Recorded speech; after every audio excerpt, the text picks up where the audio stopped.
FactZzzap.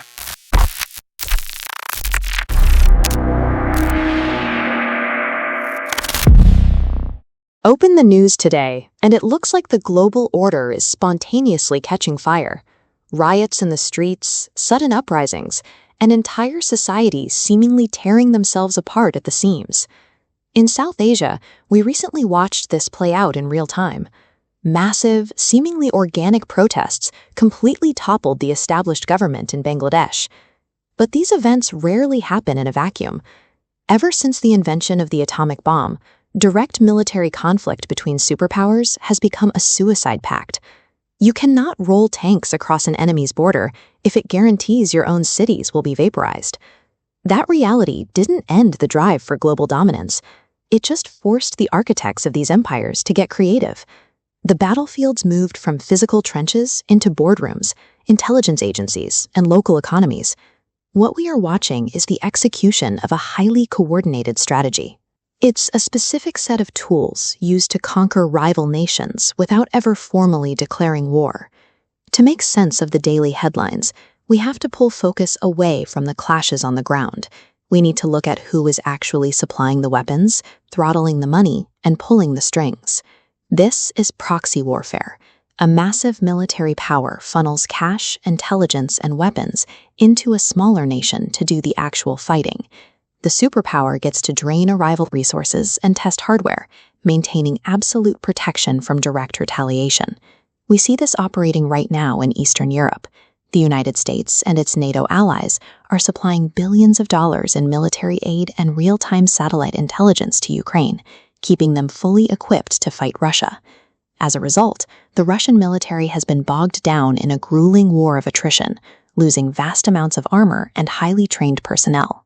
The U.S. achieves a massive strategic degradation of its oldest rival without risking its own soldiers on the battlefield. China employs a variation of this same tactic.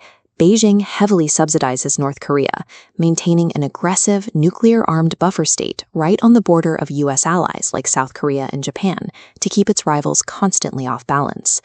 In these scenarios, the victors are domestic arms manufacturers pulling in massive government contracts. The nations doing the fighting are simply used as disposable armor. But bullets and tanks are expensive. When a proxy war isn't practical, empires turn to covert destabilization. This is where intelligence agencies quietly dismantle a target nation from the inside. The operation typically follows a three-step process. Step 1. Choke the economy.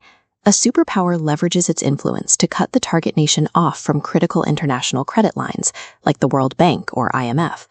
Inflation spikes, jobs vanish, and the public panics. Step 2. Direct that panic.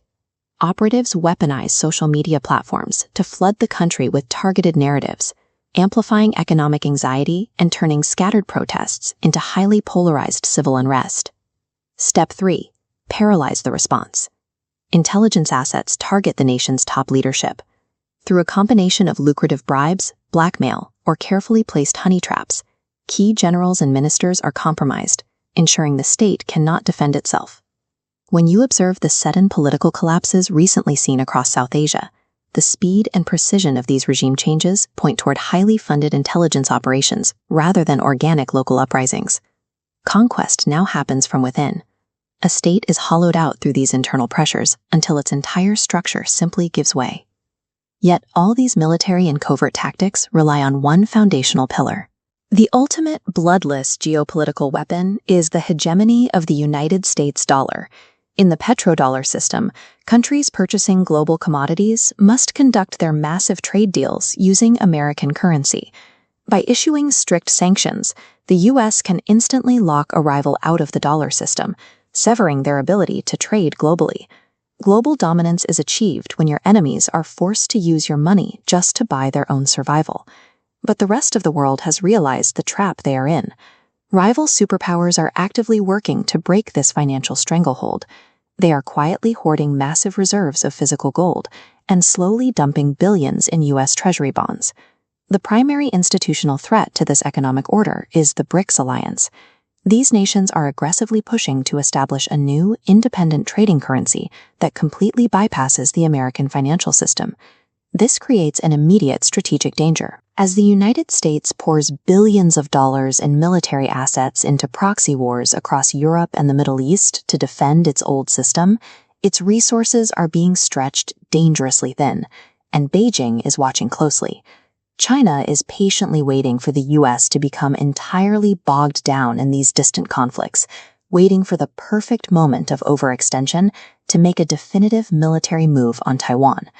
Taiwan is the ultimate geopolitical prize.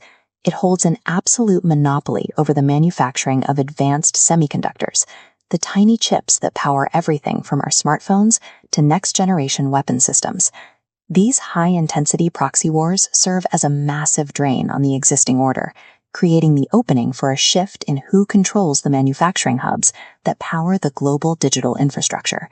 For the rest of the world, this is an incredibly dangerous era. Neutral developing nations are forced to walk a delicate tightrope, constantly balancing their foreign policy so they aren't crushed by one empire or absorbed by another. Applying the playbook reveals the pattern. Every sudden protest or collapsed currency becomes a specific, calculated data point on a much larger map of global influence. The next time a conflict breaks out, look past the initial chaos. Ask yourself, who is funding it? Who is arming it? And who actually benefits from the outcome?